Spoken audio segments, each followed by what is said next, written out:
Hola amigos, buenas tardes, hora de Ginebra. Estamos en la sede europea de Naciones Unidas, aquí en Ginebra, en el estudio de imagen y sonido de la ONU, y tenemos el gusto y el honor de entrevistar al embajador argentino Federico Villegas, que es, y en calidad de tal lo quiero entrevistar, presidente del Consejo de Derechos Humanos. Es un mandato que dura un año. El Consejo de Derechos Humanos ha iniciado hoy su última sesión anual.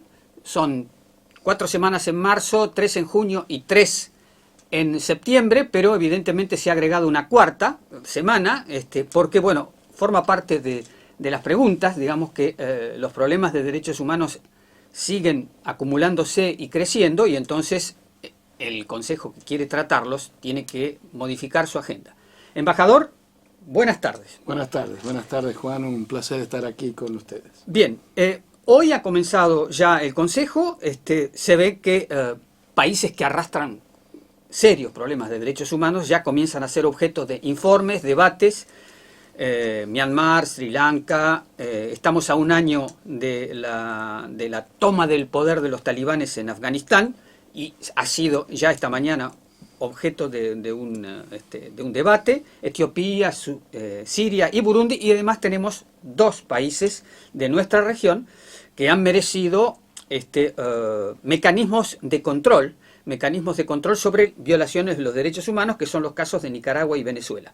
En este contexto, ¿cómo sitúa usted su visión, el panorama, con todos estos problemas que se acumulan?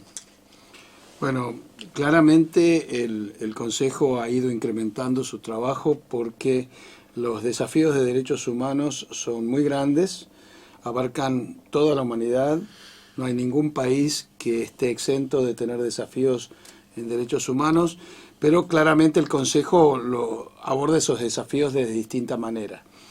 En algunos casos, cuestiones temáticas muy importantes, que en esta sesión vamos a tratar, por ejemplo, la situación de los derechos de las personas mayores y varios otros temas muy importantes que después, si hay tiempo, se los puedo detallar, y también situaciones de países. Como efectivamente has mencionado, hay países que su situación de derechos humanos ha requerido la atención de este Consejo desde hace mucho tiempo, y hoy iniciamos con una presentación muy importante de la Oficina de la Alta Comisionada sobre Sri Lanka y sobre,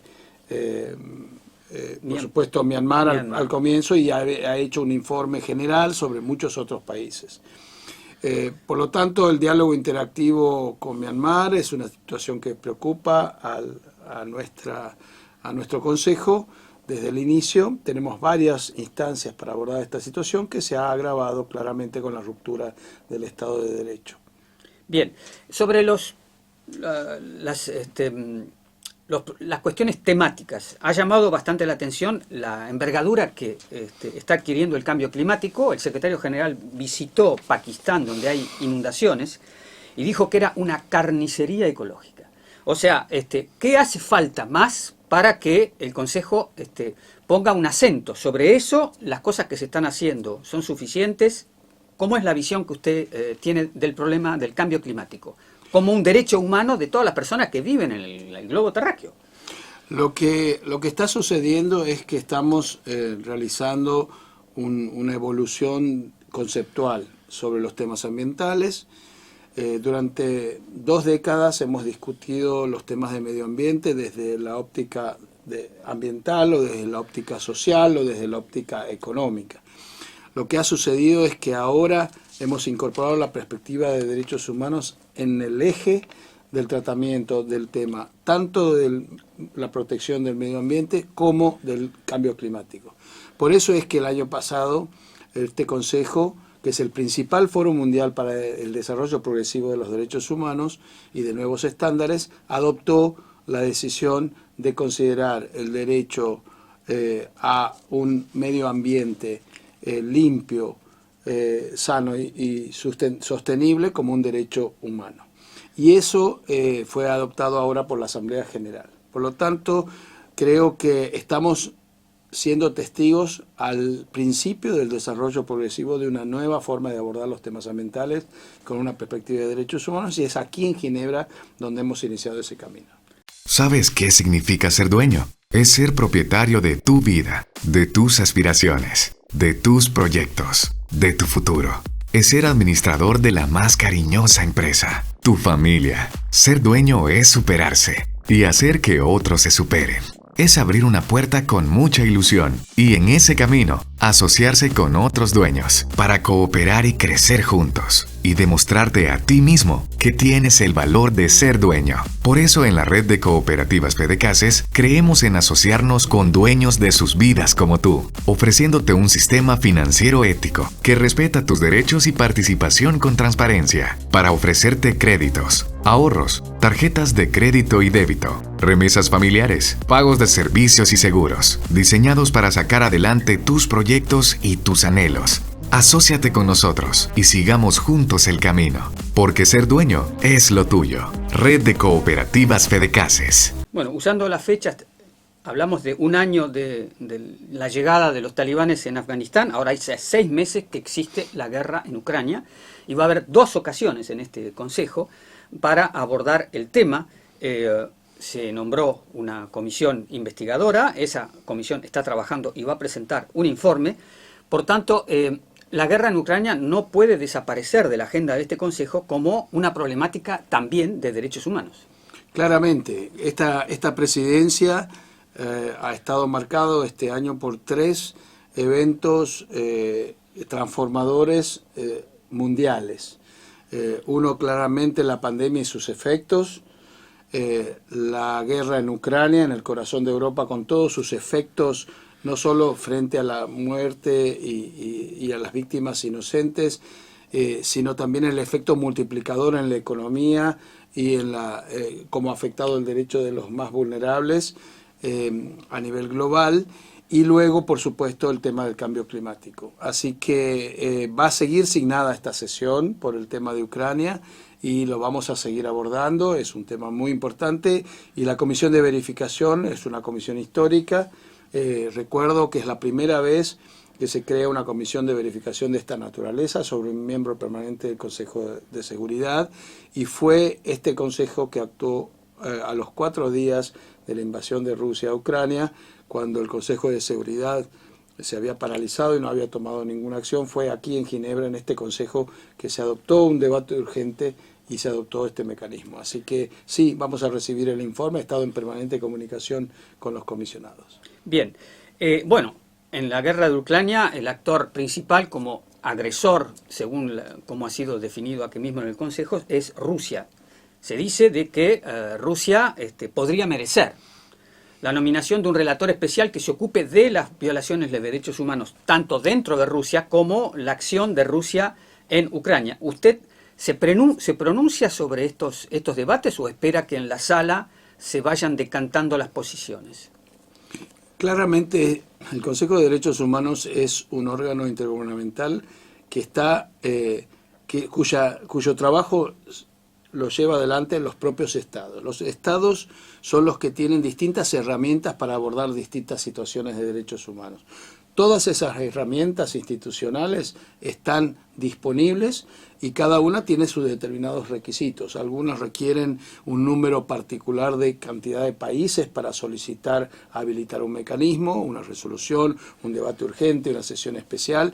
Y por supuesto, la creación de un relator especial para la Federación Rusa o para cualquier otro país está siempre como una posibilidad de un mecanismo del Consejo, pero claro, como siempre, eso tiene que ser objeto de una resolución del Consejo, una decisión del Consejo adoptada por mayoría de votos positivos sobre votos negativos. Esas son las modalidades. Este es un órgano multilateral democrático. Por lo tanto, así se adoptan las decisiones y es una cuestión que depende de los estados si quieren proponer algo de esta naturaleza. Bien, otro de los países que ha merecido, digamos, la atención del Consejo es Venezuela. Se ha nombrado acá en el Consejo un mecanismo de control, que es una misión de establecimiento de hechos, y esa misión llega al fin de ese mandato y se plantea renovarlo. Eso está vinculado con una relatoría, que es la relatoría sobre medidas coercitivas unilaterales. Las medidas coercitivas unilaterales son el corazón de un debate que hay aquí sobre que algunos las justifican y otros no, y está la posición que de alguna manera desarrolló la alta comisionada Michelle Bachelet durante su mandato, de que mientras las medidas coercitivas unilaterales afectan solamente al pueblo, esas medidas no son válidas y hay que quitarlas, pero cuando afectan a dignatarios que han comido presuntamente violaciones de los derechos humanos, se habilitan. Va a haber la presentación de su informe anual de la relatora de las medidas coercitivas unilaterales, y entonces es un tema de fondo que tiñe totalmente el debate en Venezuela. ¿Cómo ve usted la renovación de ese mandato sobre Venezuela? El tema de las medidas coercitivas unilaterales y su impacto en los derechos humanos es un tema que tiene larga data en el Consejo y también era un tema debatido en la época de la Comisión antecesora del Consejo. Claramente hay un grupo importante de países que consideran que este tipo de medidas son legítimas y que el impacto negativo que podrían tener en los derechos humanos es compensado por lo que ese grupo de países entiende el efecto de presión que podrían ejercer para determinados cambios en algunos países. Por otro lado, hay un grupo muy importante de países que consideran que no es así, es tal cual lo mencionaste, que afectan al pueblo y terminan teniendo un efecto contraproducente en los derechos humanos. El tema va a continuar. Hay una experta independiente para el tema que ha realizado distintas visitas, nos va a presentar su informe. Yo también voy a tener una reunión como presidente con la experta, porque es lo que hago con todos los relatores en cada sesión, que tenemos una reunión para saber cómo yo puedo apoyar desde la presidencia su mandato. Pero bueno, es un tema a debatir, lo cierto es que si funciona más o menos o cómo funciona el aislamiento para un cambio de situación en los derechos humanos, es un tema claramente que es debatible y hay visiones y opiniones de todo tipo.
Bien, ahora entrando en el otro país latinoamericano que nos concierne por las medidas de investigación que han sido desencadenadas, es Nicaragua. Y Nicaragua ha merecido para este Consejo, se va a debatir el martes, por primera vez que el informe de actualización oral que tenía que presentar la alta comisionada se adjuntó a una intervención personalizada del secretario general, con un largo informe, o sea que se ha cobrado el caso de Nicaragua una importancia mayor.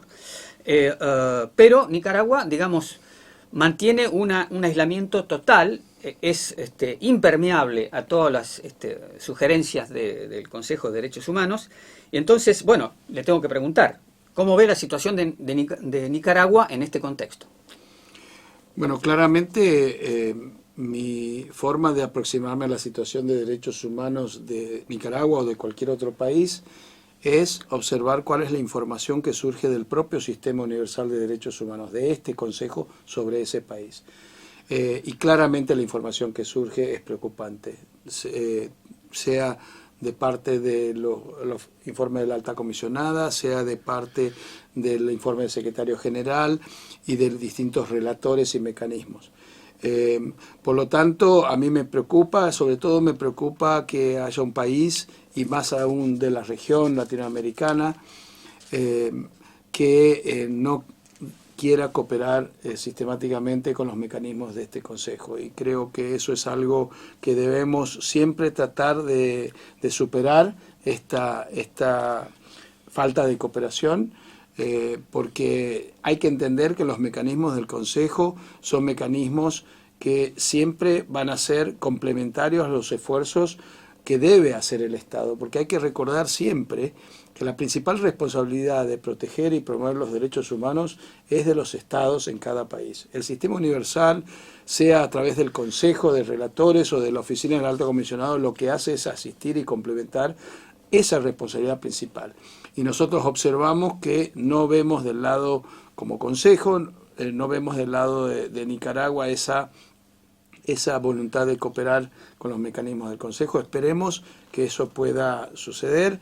Yo en lo particular he estado involucrado en algunos casos puntuales de ciudadanos nicaragüenses que han sido objeto de represalias y me preocupa enormemente de que por participación en el Consejo de Derechos Humanos pueda haber alguna situación de represalia frente a cualquier ciudadano. Otro tema que no podemos soslayar, porque antes de terminar su mandato el 31 de agosto, la alta comisionada publicó su informe sobre China, un informe que era esperado desde hace bastante tiempo, que había tenido sus idas y vueltas, y finalmente fue publicado.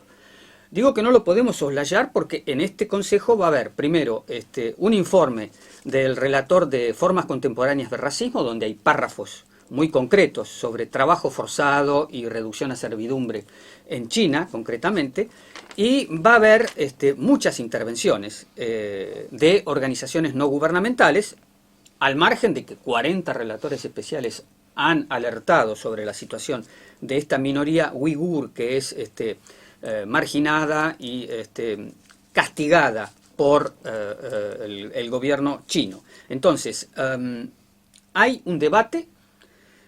Creo que eso, por parte de cómo está planteado, que es el relator Tomoya Ogata, que va a presentar el informe sobre servidumbre, sobre formas contemporáneas de racismo, lo va a tocar concretamente, pero es evidente que el tema va a volver. ¿Cómo lo ve usted?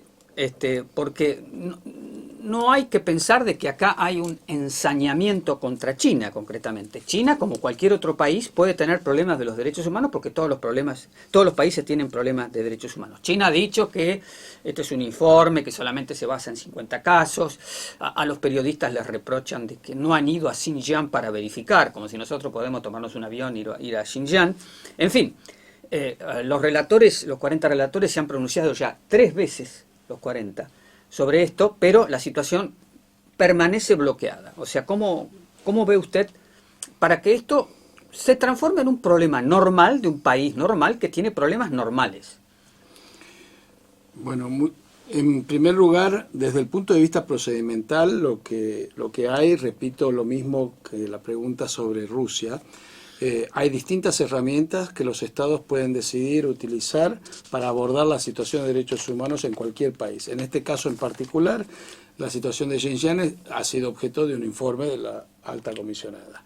Y es objeto de distintos relatores. Por lo tanto, coincido plenamente, no hay ningún país que pueda estar exento de la verificación del sistema universal de derechos humanos. No debe ser así porque la esencia de la universalidad del sistema es precisamente poder velar y proteger los derechos humanos en todas partes del mundo. Esa es nuestra responsabilidad. Y claramente China no es cualquier país, es un actor muy importante, además de ser miembro del Consejo, pero además representa 1/5 de la humanidad. Por lo tanto, un país que tiene esa cantidad de habitantes es claramente un país que de alguna manera el sistema universal tiene que abordar su situación de derechos humanos por una cuestión lógica. Ahora, cómo se aborda y sobre qué se focaliza el tema, ese es un tema que tienen que debatir los estados. Si se aborda a partir de una visión general, si se aborda a partir de la situación en Xinjiang. Lo importante es volver a la base. El sistema crea mecanismos, podemos tener alguna discusión durante la creación de esos mecanismos, pero esos mecanismos están, y una vez que están en funciones, debemos respetarlos y la información que arrojan esos mecanismos, cooperar con esos mecanismos. Esa es mi aspiración para cualquiera de los casos difíciles de situaciones de derechos humanos que puede abordarse. Bueno, y además está no un documento del Consejo, sino un documento del Secretario General al Consejo sobre casos de represalias contra personas que han testimoniado a la ONU, y los países concernidos castigan a estas personas concretamente. Hay en los informes del Secretario General alrededor de 700 casos de personas que han sido represaliadas justamente por eso, y no hay que pensar entonces de que es un problema el que mencionábamos de China con China, sino que es un problema más general, y que a nadie le puede extrañar de que si hay casos de represalias, el Secretario General se interese. Para eliminar el zancudo del dengue, zika o chikungunya, te recomendamos: lava las paredes de la pila una vez por semana, tapa barriles y guacales y voltea llantas y estopas de coco. Practica estas medidas en casa, en el trabajo o en la escuela y eliminemos juntos los criaderos de zancudos. Cuidémonos, evitemos el dengue. Ministerio de Salud, Gobierno de El Salvador. Por último, yo quería hablar un poco, como esta es su última sesión, si bien después creo que usted sigue siendo presidente hasta el diciembre. 31 de diciembre. Hasta el 31 de diciembre, bien, porque si ocurre algún hecho nuevo. Bueno, ¿cuáles son los peligros que usted ve para el Consejo de Derechos Humanos? ¿Y qué le gustaría a usted que quede como un legado de su trabajo? Usted ha trabajado y está trabajando a lo largo del año, y me parece totalmente normal preguntarle, decir, bueno, yo he trabajado, me he esforzado, pero todavía nos falta no sé qué, que usted podrá tener como convicción, y me gustaría dejar como legado tal cosa. Es una ocurrencia mía, es una pregunta, pero le dejo la posibilidad de reflexionar al respecto. Sí, muchas gracias. Sobre la primera parte, los peligros claramente están ahí. Estaban antes de que yo asumiera. Si ustedes observan el discurso que di, que me hiciste acá una entrevista ese mismo día, el 6 de diciembre del año pasado, yo en ese momento ya hablé de una de las prioridades, evitar que la politización se incremente, y eso fue antes de todo lo que pasó este año. Por lo tanto, si uno dice lo más importante es preservar el sistema en su integridad, pese a las difíciles condiciones geopolíticas que tenemos. Cuando inicié la presidencia, al poco tiempo pasó lo de Ucrania, y claramente sigue la geopolítica involucrada, y eso nos damos cuenta por el tipo incluso de preguntas que me hiciste hoy.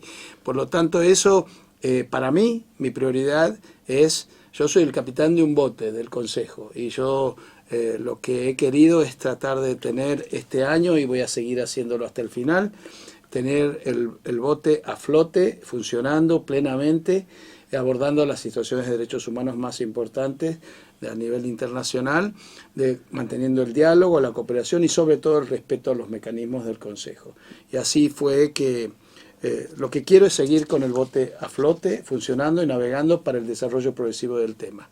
En segundo lugar, el Consejo pasó a ser este año uno de los órganos intergubernamentales de las Naciones Unidas con mayor presencia en las redes sociales.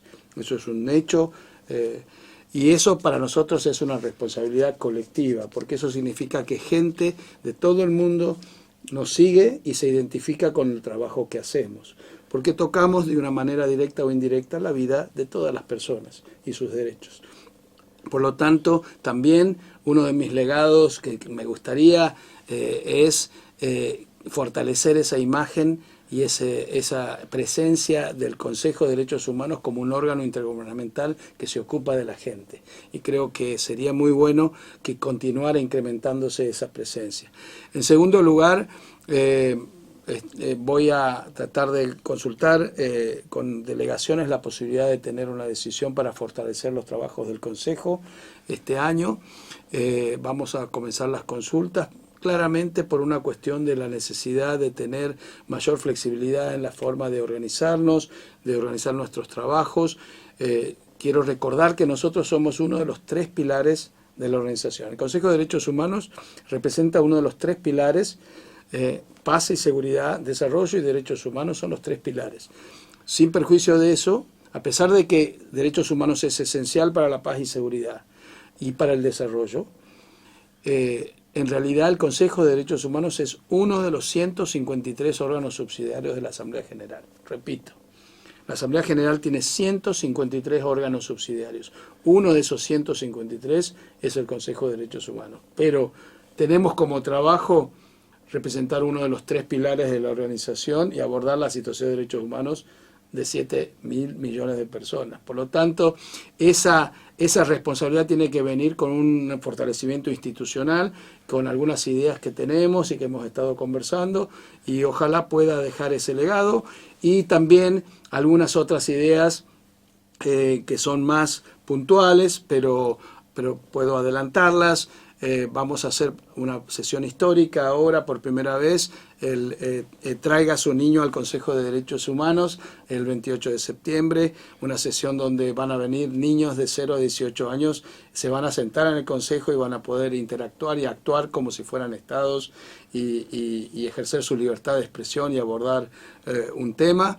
Y luego también me gustaría llevar la propuesta de crear una beca en Naciones Unidas sobre derechos humanos, como tenemos la beca de desarme, que ya existe. Yo tuve la suerte hace 28 años de ser becario de desarme de Naciones Unidas. Es una experiencia muy enriquecedora.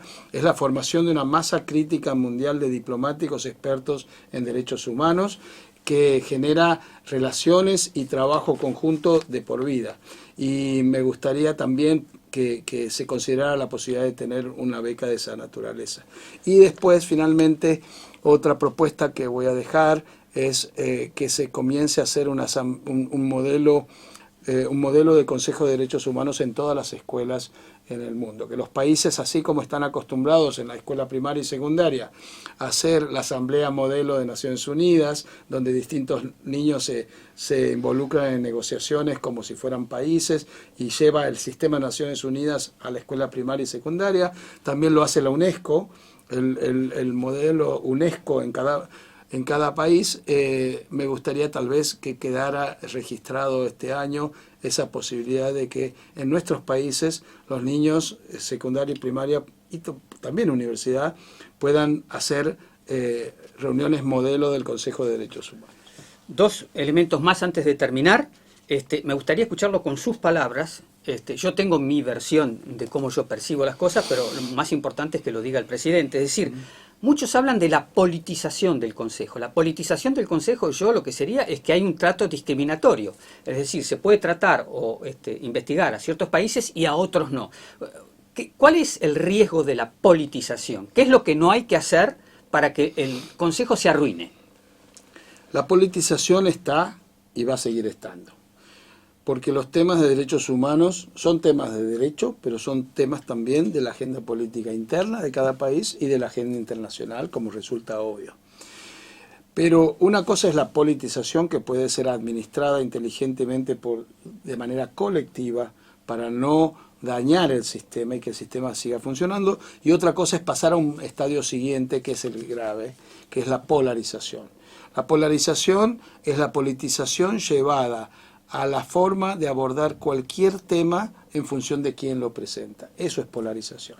Polarización significa que, como yo estoy de este lado y mi agenda de derechos humanos prioriza estos temas, si viene alguien a presentarme un tema que es de un grupo de países con los que yo no estoy de acuerdo en los temas que yo presento, automáticamente le cierro la posibilidad de poder coincidir con esa propuesta, por el origen de dónde viene. Eso es polarización, y la polarización es sumamente nociva para los derechos humanos, porque todos los países pueden tener la posibilidad de aportar al debate de los derechos humanos y todos tenemos que tener la capacidad de abrir la cabeza y escuchar de otros países sus propuestas y, por supuesto, discutir legítimamente el mérito o no de algunas cuestiones. Y claramente el peor estadio, que es lo que le sucedió a la Comisión, y por eso desapareció, es el tercer paso, que es cuando la polarización pasa a la parálisis. Y básicamente, si nosotros dejamos que la polarización avance, podemos, un sistema tan extraordinario como el que creamos, poder paralizarlo y que se transforme en una inacción del Consejo de Derechos Humanos, en lugar de ser la tremenda acción que tuvo el Consejo de Derechos Humanos en este año histórico, abordando todos los temas más importantes de la agenda internacional, nunca interrumpiendo la sesión y, recordemos, durante la pandemia trabajando plenamente, con un increciendo de temas y de preocupaciones de todos los países.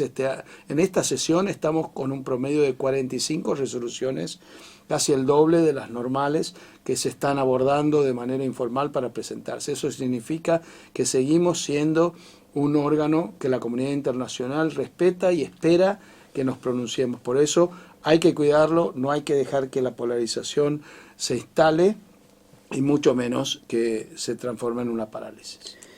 Por último, en los últimos días